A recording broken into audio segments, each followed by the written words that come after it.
ನಾವು ನಿತ್ಯ ಆನ್ಲೈನ್ ಪೇಮೆಂಟ್ಗೆ ಬಳಸುವ ಗೂಗಲ್ ಪೇನಲ್ಲಿ ಸಾಲವನ್ನು ಪಡೆಯಬಹುದಾಗಿದೆ. ಸುಮಾರು 30,000 ರೂಪಾಯಿಯಿಂದ 12 ಲಕ್ಷ ರೂಪಾಯಿವರೆಗೆ ಸಾಲ ಪಡೆಯಬಹುದಾಗಿದೆ. ಗ್ರಾಹಕರ ಸಿಬಿಲ್ ಸ್ಕೋರ್ ಆಧರಿಸಿ ಗೂಗಲ್ ಪೇ ಮೂಲಕ ಕ್ಷಣಾರ್ಧದಲ್ಲಿಯೇ ಸಾಲ ಪಡೆಯಬಹುದಾಗಿದೆ. ಗೂಗಲ್ ಪೇ ಮಾಹಿತಿ ಪ್ರಕಾರ ವೈಯಕ್ತಿಕ ಸಾಲಕ್ಕೆ ಕಂಪನಿಯು ಶೇಕಡಾ 11.25% ಬಡ್ಡಿ ದರ ನಿಗದಿಪಡಿಸಿದೆ. ಮಾಸಿಕ 2,000 ರೂಪಾಯಿನಿಂದ ಇಎಂಐ ಪಾವತಿಸಬಹುದಾಗಿದೆ. 21 ವರ್ಷ ದಾಟಿದವರು ಸಾಲಕ್ಕೆ ಅರ್ಜಿಯನ್ನು ಹಾಕಬಹುದಾಗಿದೆ.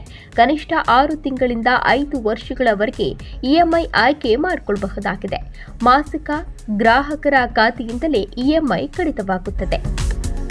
ಹಾಗಾದರೆ ಸಾಲಕ್ಕೆ ಅರ್ಜಿ ಸಲ್ಲಿಸೋದು ಹೇಗೆ ಅಂತ ನೋಡೋದಾದ್ರೆ, ಗೂಗಲ್ ಪೇ ಆ್ಯಪ್ ಅನ್ನು ಓಪನ್ ಮಾಡಿ, ಮನಿ ಟ್ಯಾಬ್ ಮೇಲೆ ಕ್ಲಿಕ್ ಮಾಡಿ, ಪರ್ಸನಲ್ ಲೋನ್ ಸೆಕ್ಷನ್ನಲ್ಲಿ ಕ್ರೆಡಿಟ್ ಫಾರ್ ಯು ಎಂಬ ಆಪ್ಷನ್ ಮೇಲೆ ಕ್ಲಿಕ್ ಮಾಡಿ.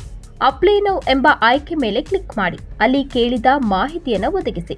ಈ KYC ದಾಖಲೆಗಳನ್ನು ಅಪ್ಲೋಡ್ ಮಾಡಿ. ಲೋನ್ ಅಗ್ರಿಮೆಂಟ್ಗೆ ಇ-ಸೈನ್ ಆ್ಯಪ್ ಅನ್ನು ಅಪ್ಲೋಡ್ ಮಾಡಿ.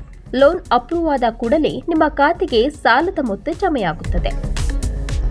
ಗಮನಿಸಿ, ನಾವಿಲ್ಲಿ ಮಾಹಿತಿ ದೃಷ್ಟಿಯಿಂದ ಗೂಗಲ್ ಪೇ ಸಾಲ ಸೌಲಭ್ಯದ ಬಗ್ಗೆ ವಿವರಿಸುತ್ತೇವೆ. Google Pay processing fee, hidden charge ಗಮನಿಸಿಯೇ ಸಾಲ ಪಡೆಯುವುದು ಒಳಿತು. ಗೂಗಲ್ ಪೇ ಮೂಲಕ ಸಾಲ ಪಡೆಯಬೇಕು ಎಂಬುದು ನಮ್ಮ ಶಿಫಾರಸು ಅಲ್ಲ, ಮಾಹಿತಿ ನೀಡುವುದಷ್ಟೇ ನಮ್ಮ ಉದ್ದೇಶ.